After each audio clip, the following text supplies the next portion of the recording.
Anyway, we were playing one time in the Q when I was at Cincinnati, and we were short-handed. Kenyon was out, Reuben Patterson was out. It's two pros were out. Mel Levitt was supposed to be the guy we were going to go to. He was 1 for 19 that game. He actually made one from the corner in overtime. My point guard, I thought he was playing for the other team. He kept handing the ball. And I started a football player. I started Brent Petrus, who's from right up the road in Elyria. I started him at guard, and then I called my AD and said, "Can you get Brad on the plane and bring him back?" See, Brad Jackson's from Akron. That's why I'm telling you this story. Brad's a great guy. Was a linebacker at UC. Was a defensive player of the year in Conference USA in football. Played for the Ravens. Played on a world championship team with the Ravens. And I knew him since he was a little kid because he'd come into, James A. Rhodes and run around out on the floor and stuff. We'd have to chase him off the floor. So I knew him for a long time, and I used to tease him about, if you had any athleticism, you could play basketball. So he says, "Hugs, I'm playing my senior year." So he came out to play senior year, and he wasn't any good, but I liked him. And I put him in the first game. We're playing Detroit in the NIT, I'll never forget. I put him in with like 2 minutes to go. He's not in 5 seconds. The ball goes out of bounds. He wipes out their whole bench. And I'll never forget, the official came by me. I put him in with like 2 minutes to go. With about a minute to go in the game, the official came by me and said, "Hugs, we're not calling any fouls. We're not stopping the game. Just please don't let this guy hit me." So I call out to my AD, and they're playing the Humanitarian Bowl in Boise. Actually, part of the deal for them to play in the Humanitarian Bowl was we had to go to Boise and play the next year. I'd have just assumed gone to Moorhead. Have you ever seen the field out there? It's blue. Yeah, it's blue. They have to go out there every evening, and they scrape these ducks off the field because the ducks, before they realize that's not water, they can't pull up. It's the truth. It's the truth.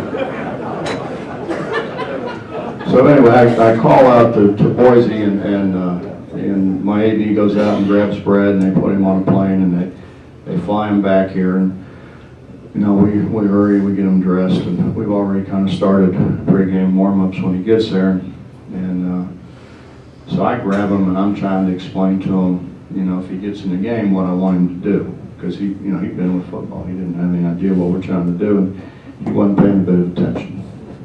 And I said to him, I said, "Brad, if I'm boring you, just let me know. You can go out there and miss some layups." And he said, "Hugs, it's not that, man." He says, "I'm starving." He said, "That plane I was on, all I had to eat was crackers." And I said, "Well, what do you need?" He said, "Man, I got to get something in my stomach." So I sent the manager to go get him 3 hot dogs and some nachos. So when everybody else is out there warming up, Brad's sitting on the bench eating 3 hot dogs and nachos. See, that bothered a lot of coaches. It didn't bother me at all because I knew this. I knew Brad going out there and shooting for 10 minutes, he wasn't going to get any better.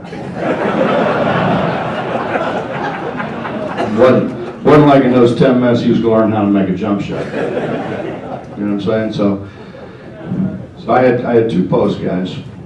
And I had Bobby Brannon, who was really a good player for us, and I had Ryan Fletcher, who was a good player for us, but Fletcher was younger, and Fletcher was sick, and he probably shouldn't have played, but my guys have always been terrific at kind of sucking it up and playing. But Fletcher got a temperature, so he played for a while, and he just looked like he was overheating, so we had to take him out and wrap his head nice, and cool him down a little bit.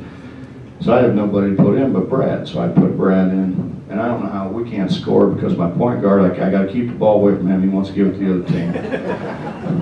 Very charitable guy. Mel Levitt can't make a shot. We're just struggling. So I said run Fist. Well, Fist was an ISO for Bob Brannon, so we throw it to Bob Brannon and he scores. Now, we're playing UMass, and they're good. They got Larry Kettner, who played in the NBA for 10 years, and they have a guy named Tyrone Weeks, who's about 6'9", 275 pounds. We throw it to Bob, and he scores.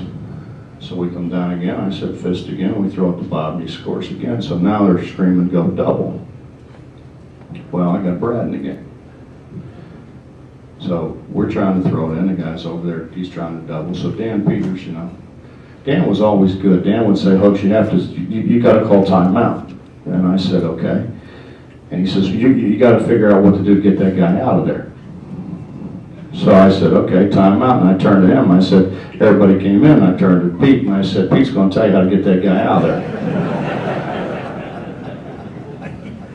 He didn't have a clue. I didn't either.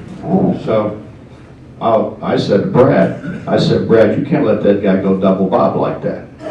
He said, okay. So I moved on to something else. So we finished the timeout, go out on the floor. So Pete says to me, he says, well, what are we going to do? I said, I don't know. I think Brad's got an idea. So we run the set, and we start Brad kind of in a high post away. And so as soon as we start to run it, Brad sprints and he gets in the middle of the lane. And he breaks down his linebacker position. And so old Tyrone Weeks, 6'9", about 280 pounds, comes running over there to double Bob, and Brad just tees off on him now. Knocks him flat on his back. They didn't call a thing. I think, one, they were stunned that it happened. Secondly, Brad was a lot smaller than him, and that's my little guy kind of thing. So we throw it to Bob, and he scores again.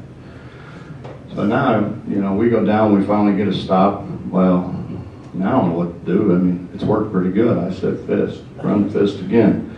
So we go down, now the guy starts cheating over, so Brad's cheating over. Well, pretty soon Brad's almost like, he's like back to back almost with Bob.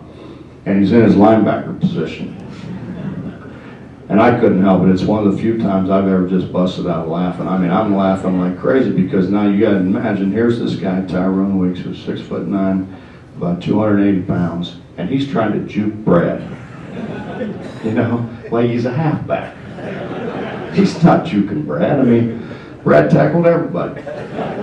So we threw it in, Bob scored again, and we end up winning the game somehow. It was an unbelievable thing. But it's amazing what happened when people can figure out things. Players have figured out a lot more than I have. I had this guy when I was at Walsh, Mark Zeltman, and this guy was killing us in the post. I said, who can guard him? And Zeltman was smart. He was a presidential scholar. He said, Coach, I got him. I said, what are you going to do? He said, Coach, he's just trying to seal everybody. I'm not going to let him touch me. And he's running around this guy, running circles around this guy, and the guy couldn't get the ball. And that's how we guard the post now. I got to go to clinics and guys say, why do you do that? I said, I don't know. I never asked Zeltman why he did that.